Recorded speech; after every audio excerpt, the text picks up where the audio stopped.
Hello everyone! We're back together in a new video to sew our Quimper jacket pattern for women. Quimper is a parka, windbreaker, and raincoat pattern in one. There are lots of different versions to suit your tastes and lifestyle. All you have to do is choose the options that suit you and you'll have your perfect Quimper. The skill level for this pattern is intermediate to advanced, with some options more complex than others, but as usual with our patterns, nothing impossible. Let's take a look at the different versions of the pattern. Let's start with the length. There's a short version that stops at the buttocks and has an elasticated bottom option, a mid-length version that reaches mid-thigh, and finally a long version that goes down to mid-calf. The body and sleeves of the jacket can be lined or unlined. The finishes will differ according to the option chosen. The bottom sleeves will always be elasticated, regardless of whether a lining is added or not. For the neckline, there's a version with a hood, which is always lined, unlike the body, or a version with a bomber-style ribbed collar. There are two front Welt pockets and a chest pocket in the lining. Waist and hood drawstring casing options are available for both lined and unlined versions. The garment opens and closes with a separable central zipper with single or double sliders. Finally, a side zipper option is also available for both lined and unlined versions, but only for mid and long lengths.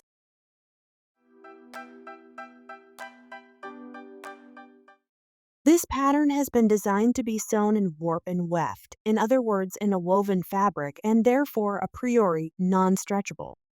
We recommend cotton canvas of varying thickness, gabardine, coated canvas, water-repellent canvas, or waterproof canvas.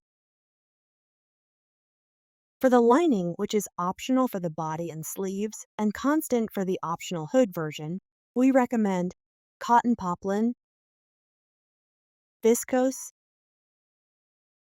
fine synthetic fabric such as nylon, as well as microfleece. For winter, you can also add wadding. In terms of supplies, you'll need thin fusible interfacing, a separable single or double slider zipper, a 2 cm wide elastic band for the bottom of the sleeves, and a 3 cm elastic band for the elasticated bottom. And optionally for the hood, drawstring and 2 eyelets, and the same for the waist casing. And we finish with 2 non-separable 20 cm zippers for the mid-length and long versions only.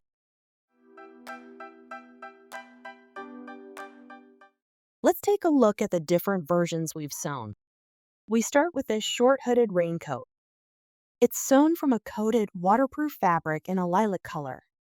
The hood is lined with a floral poplin from rifle paper. And again for the hood, we opted for a drawstring, eyelets, and drawstring stops. We shortened this version for the photo shoot on a 1.57 meters mannequin, so the bottom of the pockets here are caught in the hem seam, but that's not the case in the original version.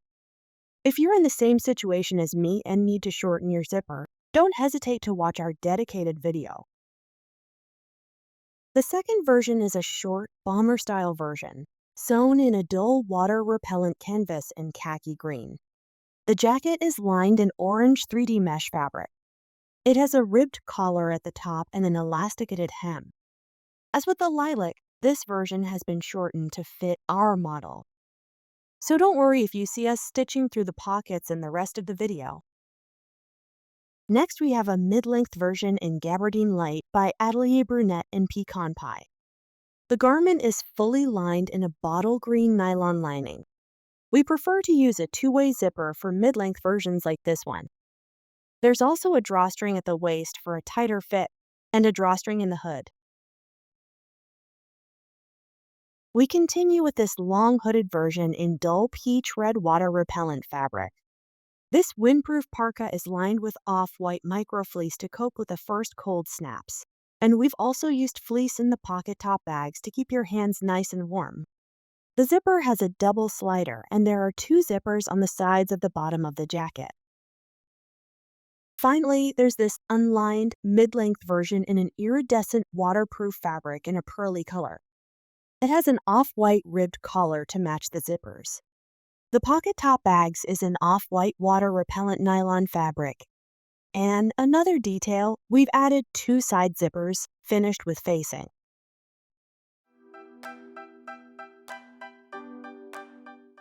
Here are the pieces cut for a version with hood and without lining. So here we have in coated fabric, 2 fronts and a back. The sleeves and cuff facings. The front facings interfaced on the wrong side. We're going to avoid interfacing on thick and/or stiff fabrics to avoid excess thickness. The raglan pockets with the 2 pocket welts, which are interfaced on the wrong side. We also have the pocket top bag in lined fabric, the pocket underbag in coated fabric, the side hood pieces, and the middle hood band in outer fabric and lining, as the hood is always lined, and a facing for the inside of the hood. For an unlined garment, we recommend overcasting or overlocking all the outer selvages. In reality, overcasting is not necessary for the waist casing, the back neckline band, and the pieces forming the hood, as all the selvages of these pieces will be camouflaged and/or stitched. I like to do it on my side if the material frays a bit. I'll show you the pieces for a lined version with a ribbed collar. The 2 front pieces and the back in fabric and lining, the inside pocket, the sleeves and their lining, the cuff facings, the front facings interfaced on the wrong side in outer fabric, the raglan pockets with the 2 pocket welts which are interfaced on. The wrong side, the pocket top bag, which I've chosen here in outer fabric because the lining is in mesh, which isn't very practical for a pocket. The pocket underbag in fabric, and the ribbed collar. For a lined garment, there's no need to overcast or overlock the outer selvages. However, in the specific case of fabrics that fray a little like this one, I like to overcast to keep the selvages looking good during assembly. The first step in assembling the pattern is to put the interfacing on the wrong side of the pieces that need it, if your fabric is light or of medium thickness. We've already interfaced the 2 front facings and the pocket welt. Now we're going to interface the opening of the pipe pockets. You need to be precise. I used an erasable pen to mark the right side and the wrong side of the outer fabric. On the interfacing of the piece 1C, I draw the markings with a non-erasable pen. On the right side of this interfacing piece, I draw the rectangle connecting the marks. Then a center line, 1 centimeter from the long sides of the rectangle that end in 2 V's, 1 centimeter from the ends. I position my interfacing piece on the wrong side to align the markings, using pins. As my fabric is delicate, I put a cotton cloth between the iron and the fabric, then remove the pins and finish ironing.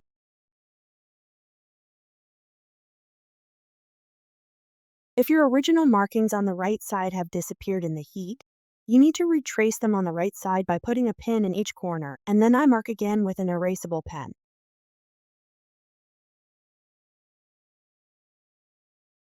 Finally, if I'm making the hood version with drawstring, I'll also need to canvas the bottom of the 2 pieces on the hood side in the outer fabric at the mark, whatever the material, to reinforce the area.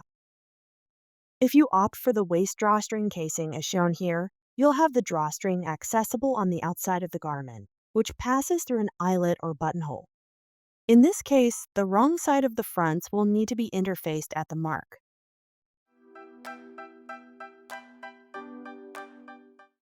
Start by marking the pocket entry rectangle on the right side of the garment using a fabric pen, according to the markings on the pattern.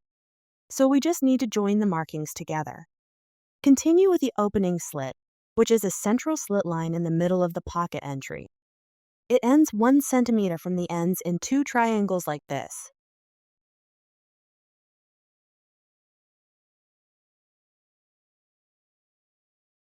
Now fold the pocket welt in half with right sides together. Pin the small ends and stitch 1 centimeter apart on both sides, as I've already done here on the other piece. Trim off the corners, then turn the welt inside out on the right side, before ironing and with a fabric between the iron and the welt if your material is synthetic. Position the raw edge of the welt along the bottom opening line on the right side of the fabric. The folded edge of the welt is on the middle front side. The welt may have shrunk slightly, particularly with the interfacing, which retracts a little when the iron is passed over it. If this is the case, pull a little on the material to loosen it. Pin then stitch 1 centimeter from the raw edge, and to be as precise as possible, stitch on the wrong side, along the line drawn on the back.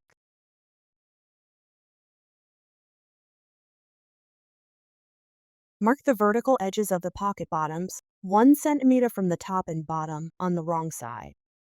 With right sides together, align the opening edge of the pocket top bag, which is in lining here, with the raw edge of the welt, and therefore with the opening slit of the pocket, matching the marks. The welt is then sandwiched and the pocket under bag extends 1 centimeter above and below.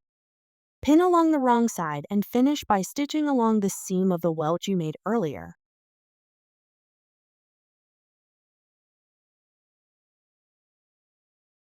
With right sides together, align the opening edge of the pocket under bag with the raw edge of the welt and therefore with the opening slit of the pocket. The pocket under bag is therefore opposite the pocket top bag. Pin between the markings and finish by stitching at 1 centimeter, still stitching on the wrong side, along the marked line. Turn the work wrong side out. Place one hand underneath. Spread the seam allowances of the pocket bottoms with your fingertips and gently cut along the slit and the V-shaped marks that form what are known as pointed tab ends, but be careful not to cut into the piping.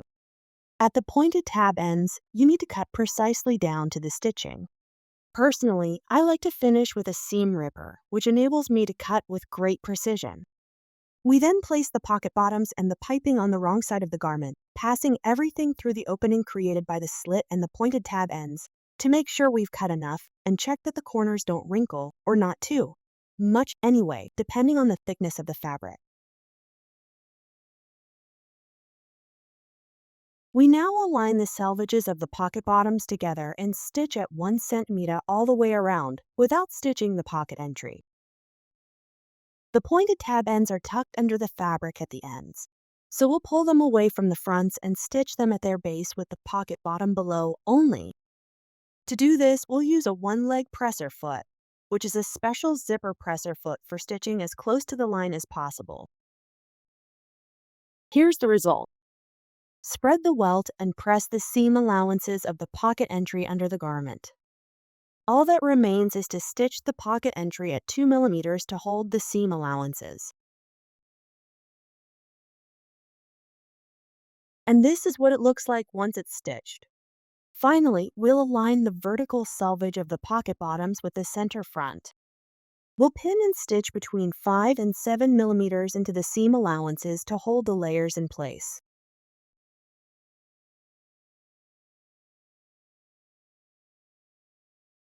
You can then carefully iron the welt that covers and hides the pocket entry. Don't forget to use a fabric or a damp cloth between the outer synthetic fabrics and the iron to avoid damaging the outer fabric. The ends of the welt are then top stitched 2 millimeters through the layers onto the garment. Repeat with the elements of the second pocket in symmetry.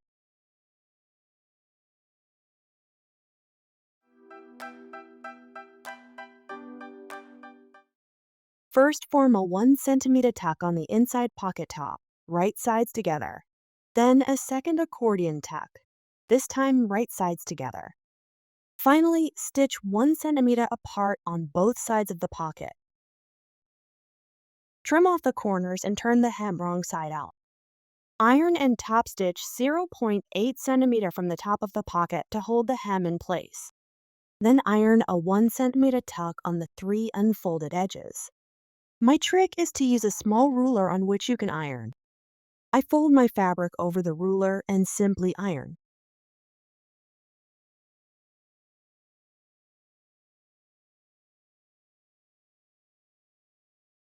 The pocket can now be placed on the right side of the left front lining when worn, thanks to the pattern markings.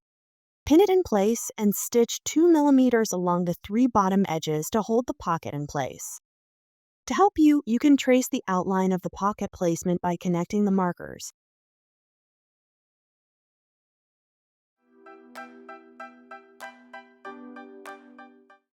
Start by placing one front and one back right sides together, aligning the shoulders. Pin and stitch along the shoulder line at 1 centimeter. Then repeat on the second shoulder. If your fabric allows it, we'll open the shoulder seams with an iron.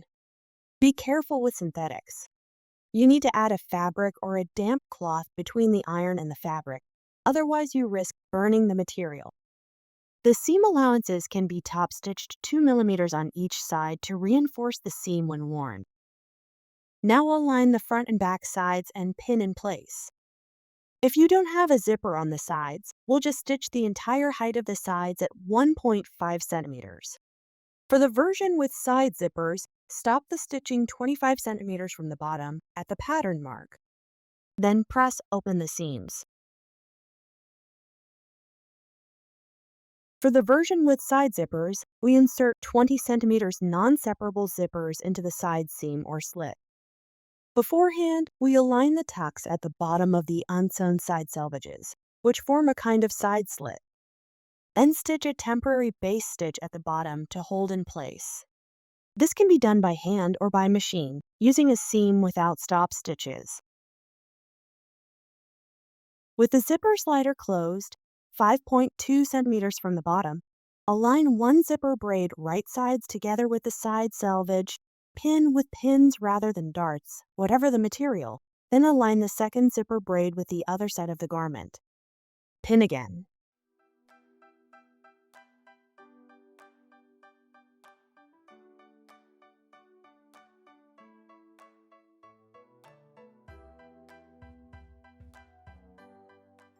Remove the thread from the base. Fold the front and back together, right sides together, to expose the work at the skill level seam allowances. Using a special zip presser foot, stitch the zip braid and seam allowances on the front side, 5 millimeters from the zipper chain, the teeth. At the zipper slider, leave the needle planted in the fabric, raise the presser foot, open the zipper and pass the slider behind the presser foot before lowering it. Then continue sewing.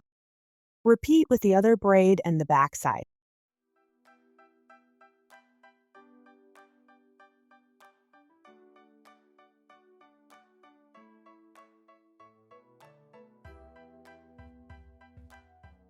And here's how it looks when both sides are sewn. For the unlined version, we'll cut along the center line of the side zipper facing piece and finish at the end with 2 V-shaped cuts. Then iron 0.75 centimeter tucks on the sides of this slit and the small triangle, and iron 1 centimeter tucks this time on the 2 outer sides and on the tip of the facing piece, but not at the bottom. The facing is now laid wrong sides together on the zipper. The chain and ring at the top of the zipper should be clearly visible in the middle of the facing piece. The bottom of the facing is shorter than the zipper and will be taken later from the bottom hem of the garment. It is therefore placed 8 centimeters from the bottom edge of the garment. Pin in place. Next, make a 1 centimeter tuck, then a 4 centimeters tuck at the bottom of the garment and pin again. The bottom of the facing is then caught in the hem.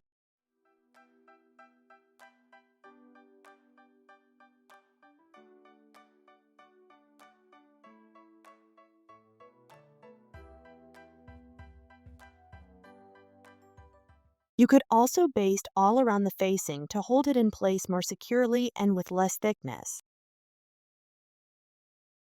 The outer edges of the facing are stitched 2 millimeters through the layers, starting and finishing just above the hem. Then the inner edges are stitched, starting and finishing at the bottom of the garment. Finally, repeat symmetrically with the other facing piece on the other side slit.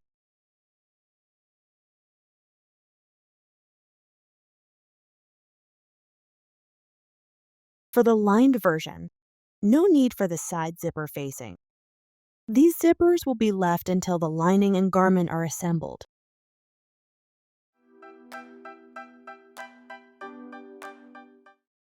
Start by ironing a 1 centimeter tuck in one of the lengths of each of the sleeve bottom facings.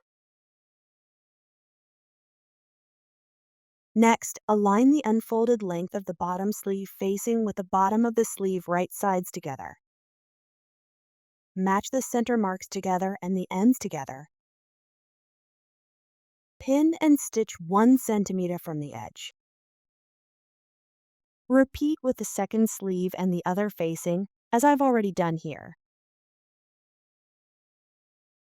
The seam allowances can now be ironed or fingernailed under the facing. Then understitch the facing and seam allowances together, 2 millimeters from the assembly stitch. Repeat on the second sleeve as shown here. With right sides together, align the undersleeve selvages and facing ends in line with the sleeves. Pin and stitch at 1 centimeter all along. Press the seam allowances open with an iron or fingernail. For the unlined version only, we fold the facing wrong sides together with the tuck folded over. You can then stitch at 2 millimeters on the turn, leaving a 5 centimeter seam opening. Then continue with the second sleeve, repeating the same steps. We now cut a 2 centimeters wide elastic band to the length indicated in the table of requirements in your tutorial. This length includes 1.5 centimeters of seam allowances at each end. After stitching a safety pin to one end of the elastic, we insert it into the casing we formed at the bottom of the sleeve through the opening left previously. Then slide the elastic all the way around to bring it out through the opening.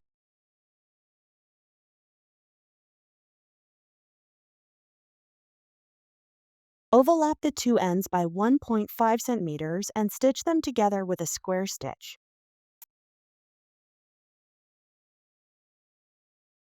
Finally, tuck the elastic into the casing and then close the opening by stitching 2 millimeters from the edge.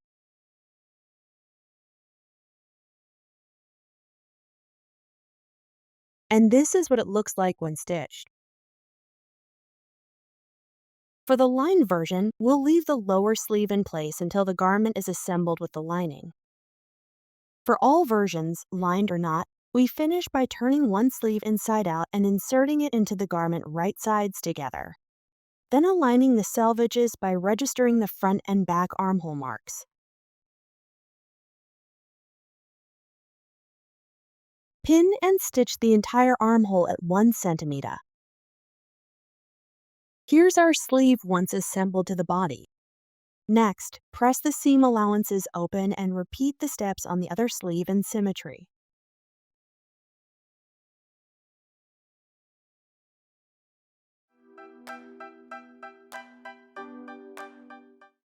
We'll align the longest selvage of a front facing with right sides together on a front lining. Pin along the length and distribute the slight ease you may find due to the inverted curves before stitching at 1 centimeter.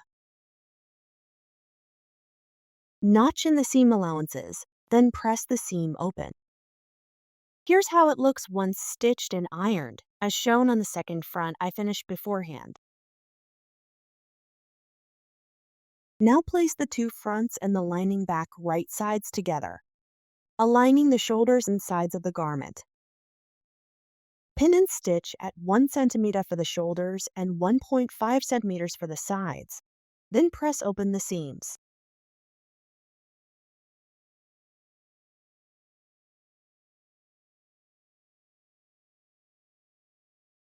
If you're making a version with side zippers like mine here, you'll need to stop sewing right at the mark at the bottom of the side to ensure the opening of the zipper. Next, align the undersleeve selvages right sides together. Pin and stitch at 1 centimeter. On one of the two sleeves, we leave an unstitched opening of about 25 centimeters in the middle of the seam. This will allow you to turn the garment inside out at the end of assembly. Finish by ironing open the seams. Then, as for the outer fabric, turn the lining sleeve right sides out before inserting it right sides together into the lining garment. Aligning the front and back armhole markings. Pin, stitch at 1 centimeter and press the seams open. Finally, repeat these steps with the second sleeve.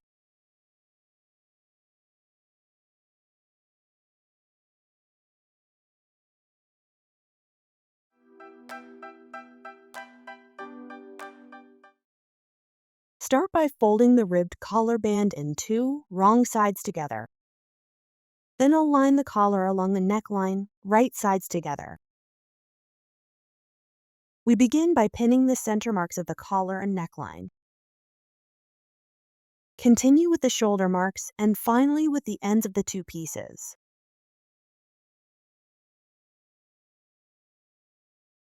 We will then stretch each quarter to pin more precisely and distribute the material.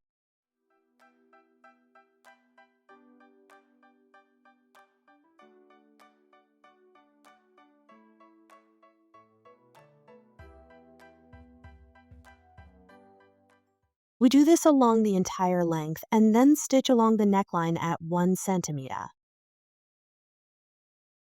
For an unlined version, fold the neckline bias binding wrong sides together in 2 and press. Then fold each half in 2 again and press again. Fold the bias binding in 2 one last time and iron. In the end, our strip looks like a length of pre-folded commercial bias binding. We can now pin the neckline bias binding open along the neckline selvage on the ribbing collar side. The collar is now sandwiched between the bias binding and the garment. We start at the middle of the neckline, which we secure with the middle of the bias binding, and continue to the ends of the bias binding. Stitch on the wrong side of the garment along the neckline seam made earlier. Once stitched, trim the seam allowances. Then fold the bias binding over to the other side of the seam allowances.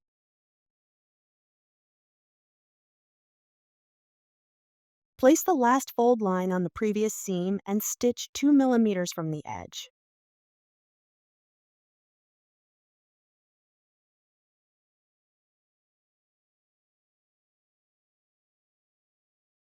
Here's the final neckline finish. For the version with lining, we'll leave the neckline with the collar, waiting for the lining to be assembled with the outer fabric.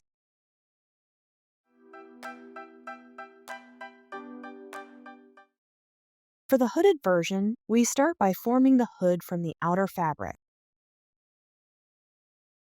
To do this, place the central strip of the hood right sides together with one of the hood sides. Align the ends with the markings and pin all along the rounded edge. Finally, stitch at 1 centimeter. Here's how it looks once stitched. All that's left is to iron the open seam. To make ironing easier, I've notched all along the seam allowances.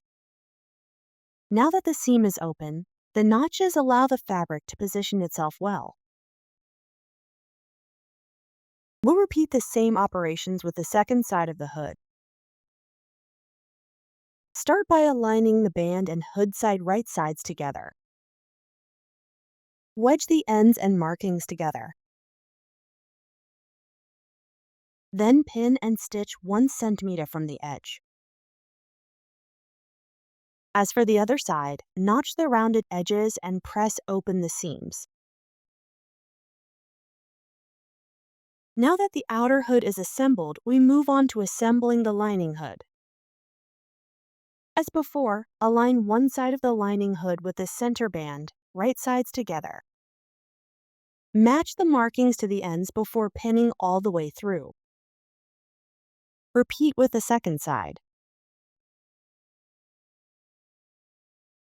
Then stitch at 1 centimeter intervals on both sides and press the open seams, which I've already done here.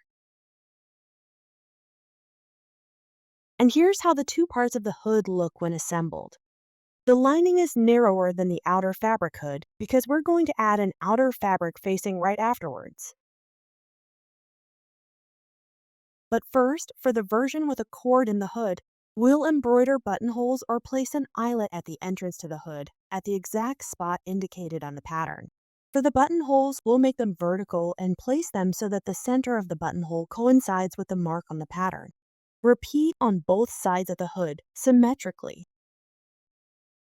To continue assembling the hood, align the two outer fabric hood facings right sides together. Pin the small ends on the straighter side and stitch at 1 centimeter before opening the seam. The facing can now be aligned with right sides together with the outer fabric hood.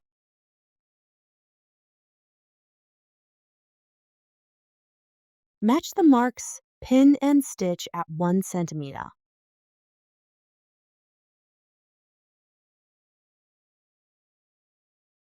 And there you have it. Notch the seam allowances in the curves. You can now press the seam allowances under the facing before stitching 2 millimeters through the layers.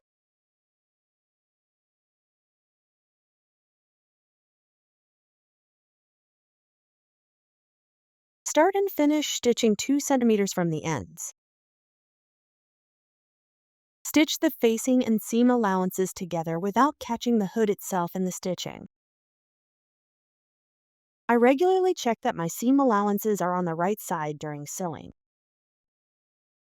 And I don't hesitate to pull the two pieces apart to avoid creases.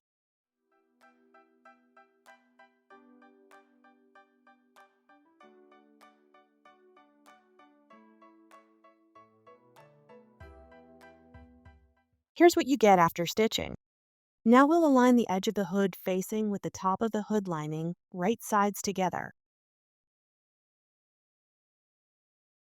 Match the markings and pin all along.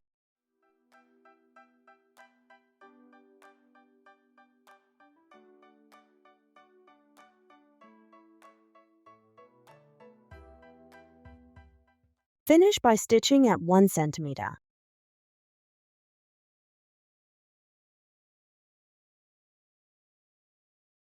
This is what it looks like when stitched.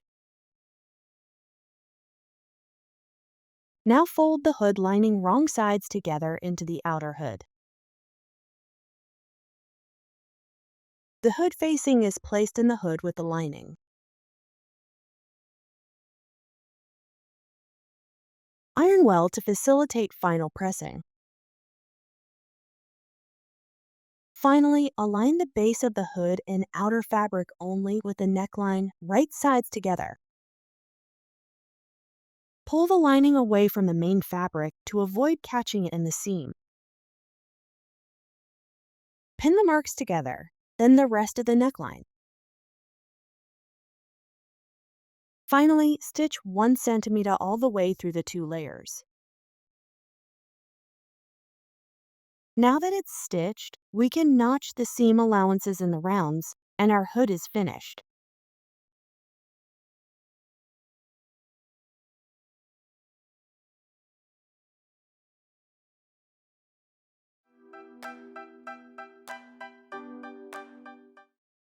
The drawstring will be accessible from the outside of the garment.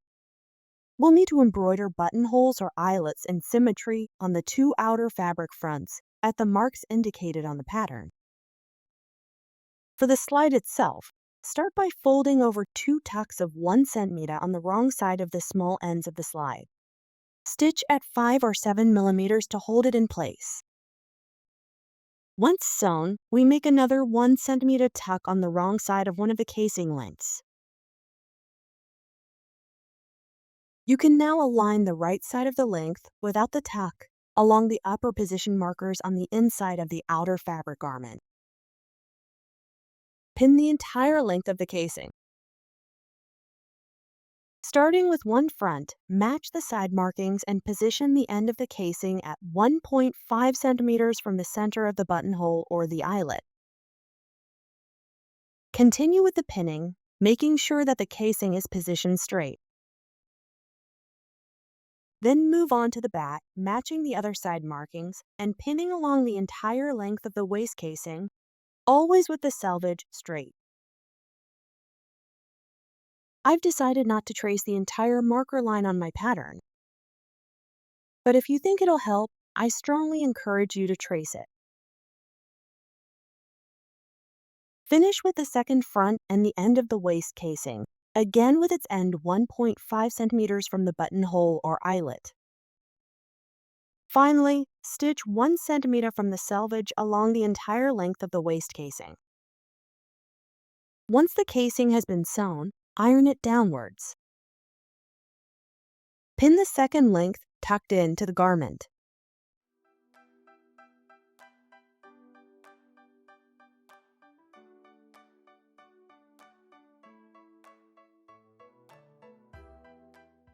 Top stitch along the fold at 2 millimeters. To be able to sew the slide right in the middle of my garment, I roll up the bottom of the jacket so I can pass the material under the arm of my machine. And here's what our coulisse looks like now that it's top stitched.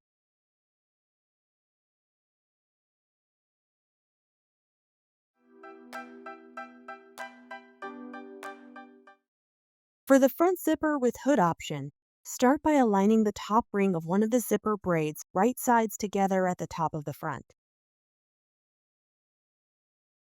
Place it a few millimeters or even 1 centimeter below the seam of the hood facing, stopping at least 5 centimeters from the bottom of the garment. Then fold the top of the braid towards the outside of the garment before pinning along the entire length of the zipper. Be careful not to catch either the lining or the hood facing in the pinning. For the ribbed version, we'll do almost the same, but this time we'll pin the top ring of the zipper 1.3 centimeters below the edge of the top front.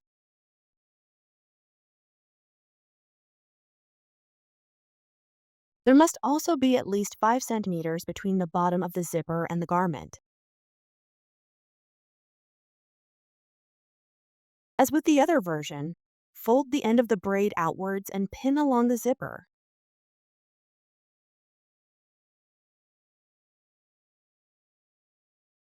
Whichever version you choose, you'll now stitch along the entire length of the zipper, about 5 or 6 millimeters from the teeth, using a special zip presser foot like this one.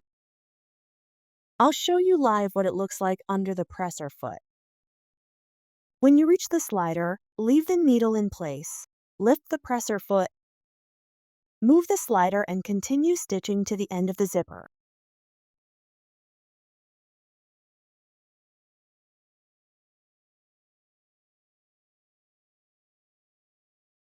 For the wrong side, we start by putting our work on the wrong side before closing the zipper with the second braid.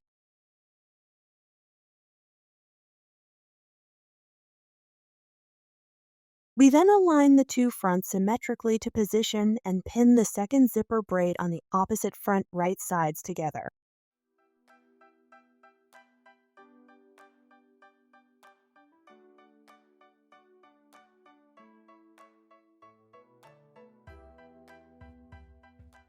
Now turn the garment right side out to check that the fronts are correctly aligned at the seams and lower selvages.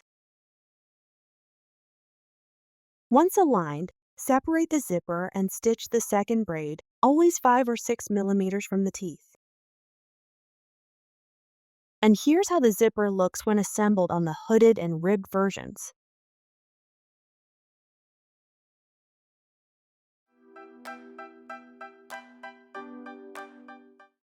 The first step is to join the bottom of the facing to the bottom of the garment. To do this, align the bottom and middle of the facing with the front. Pin and stitch at 1 centimeter. If you opt for the elasticated version at the bottom of the body, start by cutting a 3 centimeters wide elastic band to the length indicated in the requirements chart. Mark its middle and quarters. Place the elastic along the bottom edge of the garment, 1.5 centimeters from the bottom, starting and ending 4 centimeters from the garment ends. Pin the ends, center back and side seams, aligning them with the quarter markers. Stitch at the ends, the center back and the sides to hold the elastic in place.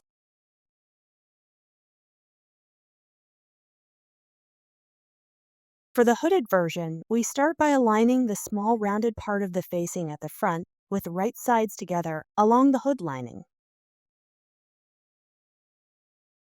Pin the selvages starting in the middle front. Then, with wrong sides together, fold a 1 centimeter tuck into the top of the facing, corresponding to the shoulder line, and stitch 1 centimeter along the rounded edge. This is how it looks after stitching. You can now repeat with the second facing on the other front, which I've already done on my side. Notch the seam allowances and press the seam open.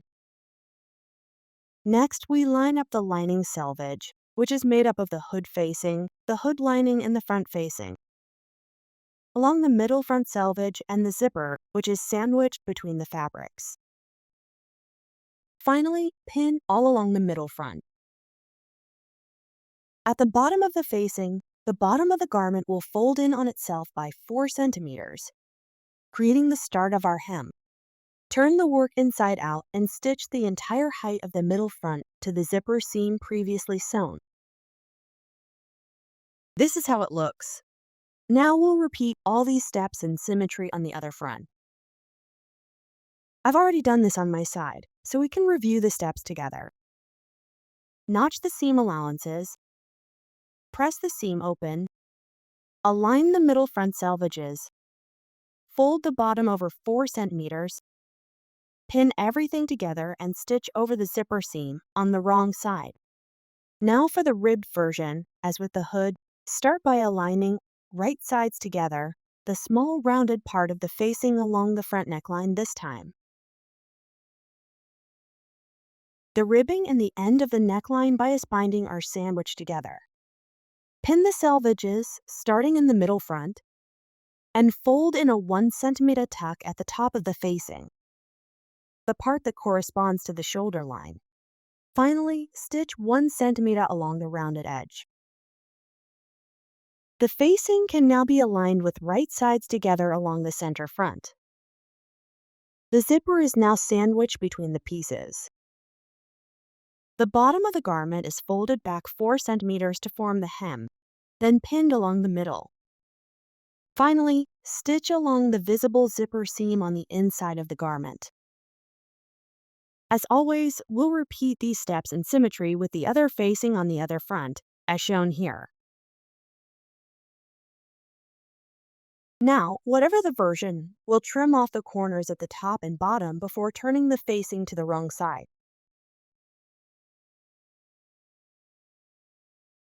And don't forget to make the corners stand out.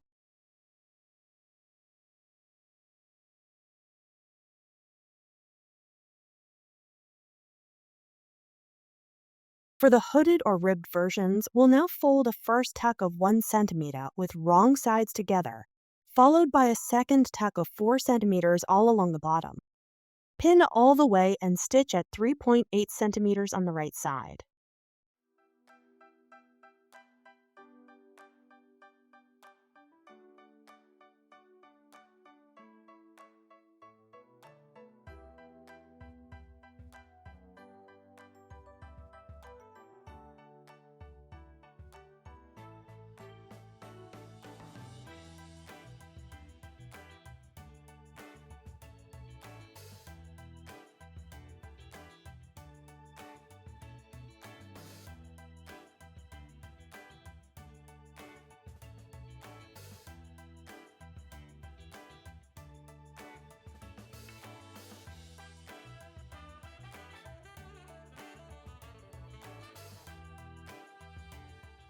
This is the stitched result. A clean finish is achieved at the bottom of the garment and at the ends of the facing. For our two versions, we finish by top stitching through the layers on either side of the zipper using a special zipper presser foot, as we've already done here. The width of this top stitching is not defined, so do as your aesthetic preferences dictate. I stitched 5 millimeters from the teeth on the mauve and 1 centimeter on the iridescent. For the hood, we still need to close the opening left in the lining. To do this, form a 1 centimeter tuck on the unstitched part of the hood. Align the fold line with the neckline seam and pin well.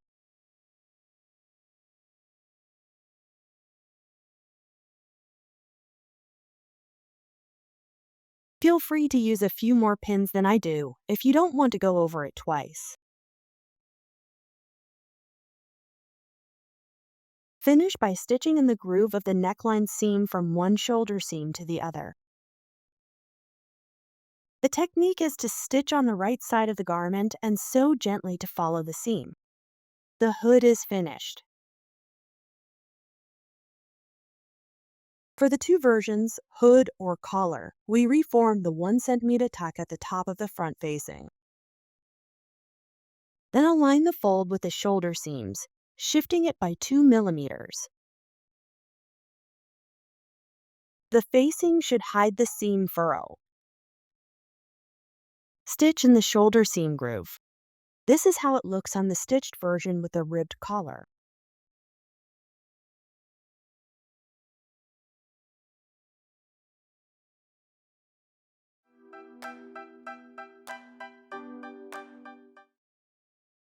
To start assembling the body and lining, align the bottom edge of the lining with the bottom of the garment in the outer fabric, right sides together. You can then pin the entire length, matching the center back, side seams, and center front. The lining is slightly wider than the outer fabric, so you'll need to distribute this ease when pinning. You can now stitch 1 centimeter along the bottom of the garment.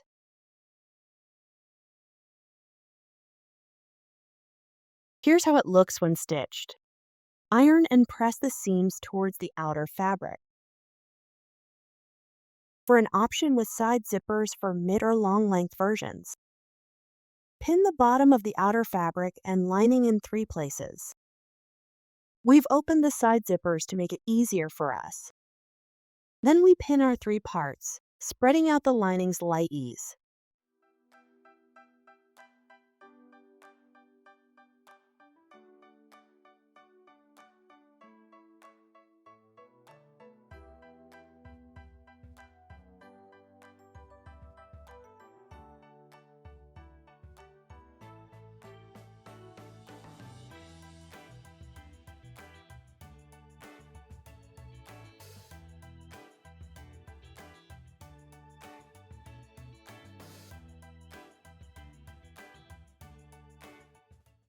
We'll finish by stitching each of the 3 parts 1 centimeter from the bottom. Here's the stitched bottom of the garment. As before, we'll lay the seam allowances towards the outer fabric. If you opt for the elasticated lower body for the short version, as here, we'll cut a 3 centimeters wide elastic to the length indicated in the requirements table. Mark the middle and quarters. Pull the outer fabric away from the lining. Place the elastic on the wrong side of the outer fabric along the bottom edge of the garment, 0.5 centimeter from the bottom seam. I realized when I was editing this video that I hadn't respected this value, so I had trouble turning my hem. So don't do as I did and set it at 5 millimeters from the bottom seam. Start and finish 4 centimeters from the ends of the garment. Pin the ends, middle, back, and side seams to the quarter marks. Next, stitch the ends, center, back, and side seams to hold the elastic in place. Here's what the seams look like to hold the elastic in place at the bottom of the garment.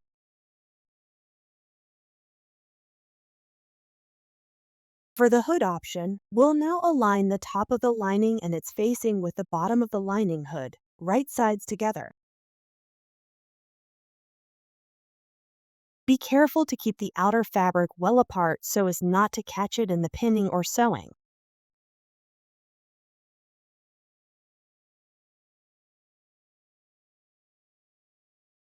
Pin along the neckline, matching the markings, then stitch at 1 centimeter intervals between the two layers. We now align the front middles of the lining and the outer front. The zipper is sandwiched between all the layers. Pin along the selvage before stitching.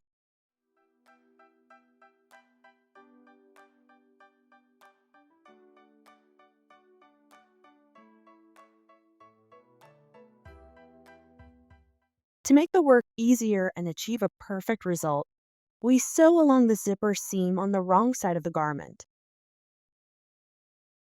The lining is now sewn. Of course, we'll also do these steps on the second side as I've done here. All that remains is to trim off the corners in the neckline seam allowances. We cut at the top of the zipper.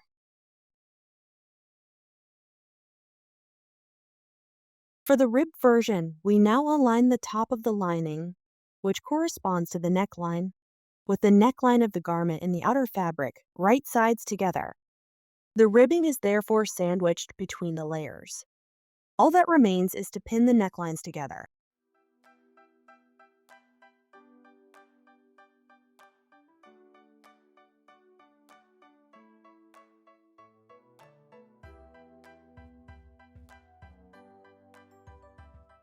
We'll continue by aligning the center front of the fabric garment and its lining. This is actually the facing we'll be pinning. Pin right sides together along the center front. The second outer front is also aligned and pinned with the second front facing. Stitch the 3 pinned ends on the wrong side along the previous seams.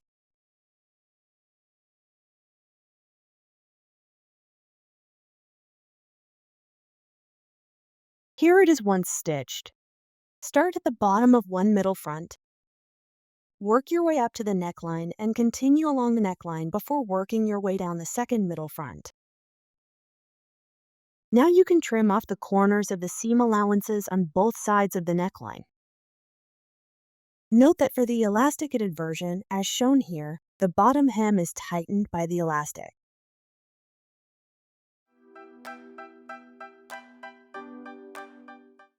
The first step is to fold the bottom sleeve facing over to the wrong side of the sleeve. We then take the sleeves out of the wrong side body and align them together, flat like this, to avoid twisting them. Finish by matching right sides together and pinning the undersleeve seams together to maintain this alignment. Now thread the rest of the outer sleeve bottom into the lining sleeve bottom. With right sides together, align the lining sleeve selvage with the sleeve facing selvage. Pin all the way around the cuff and stitch 1 centimeter around the cuff, leaving a 5 centimeters opening for the cuff elastic to pass through later.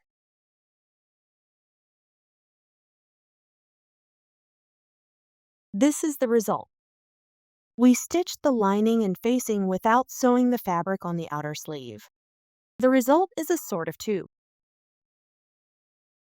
Now it's time to turn the jacket inside out. To do this, we'll thread the entire garment through the opening left in one of the lined sleeves. We pull the fabric through a little at a time to avoid cracking the seam. This step can be a little tedious, and during the process the jacket doesn't look like much. Don't worry, it's normal. Just keep passing the fabric through until the whole jacket is visible right side up. At the end, you'll need to think about bringing out the corners at the neckline and bottom of the garment. And there you have it. In one fell swoop, the jacket is back to normal. For a cleaner, flatter look, we recommend top stitching along the zipper on each front and along the neckline for the version with ribbed collar.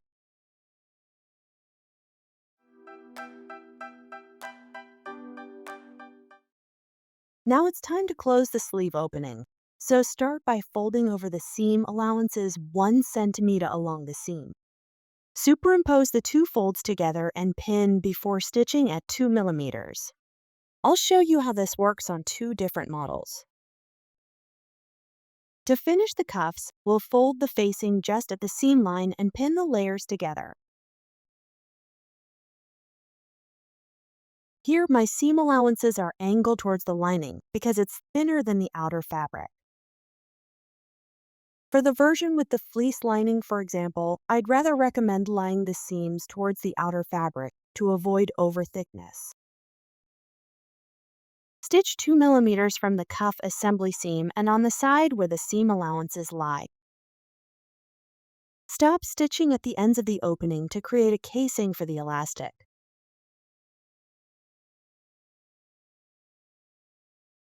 We'll now insert the elastic at the cuffs. To do this, we cut a 2 centimeters wide elastic of the length indicated in the tutorial table. The length includes 1.5 centimeter seam allowances at each end. Stitch a safety pin into one end of the elastic and insert it through the opening in the bottom of the sleeve. Run the elastic all the way around and out through the opening. Overlap the two ends by 1.5 centimeters and stitch them together with a square stitch.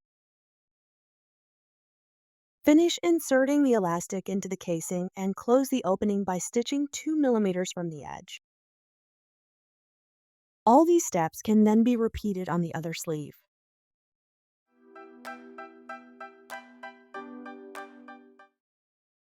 For the hood drawstring, start by laying the hood opening flat and pinning the facing to the outer hood. The facing and hood can now be stitched together about 2.8 centimeters from the edge of the hood to form a drawstring. Start at one center front and follow the hood opening to the second center front. To help you, and if your fabric allows, you can trace the stitching line on the hood with a heat erasable pen.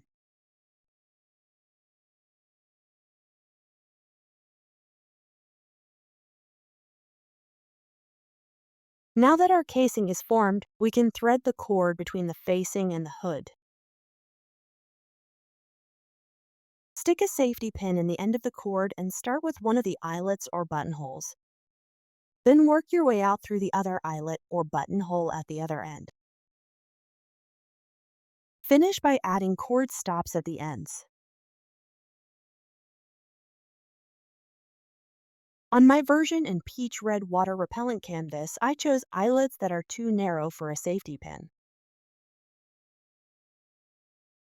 If you're in the same situation as me, simply grab a small bobby pin like this one and use it to guide the drawstring through the hood. You can also use this bobby pin to thread the end of the drawstring through a stopper.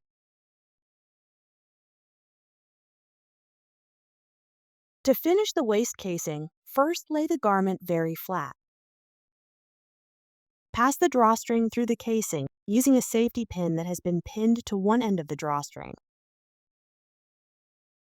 The drawstring is threaded through the entire length of the garment. Only the ends of the drawstring are then brought out so that the drawstring remains inside the garment. The two ends of the cord can now be threaded through plastic or metal cord stoppers, then knotted at the ends to secure the cord.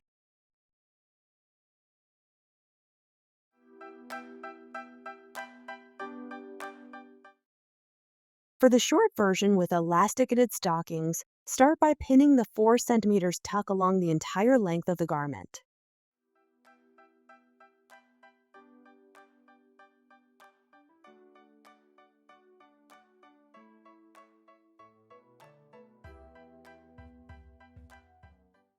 Be careful not to pin the elastic at the same time as the fabric. The fabric should slide smoothly around the elastic.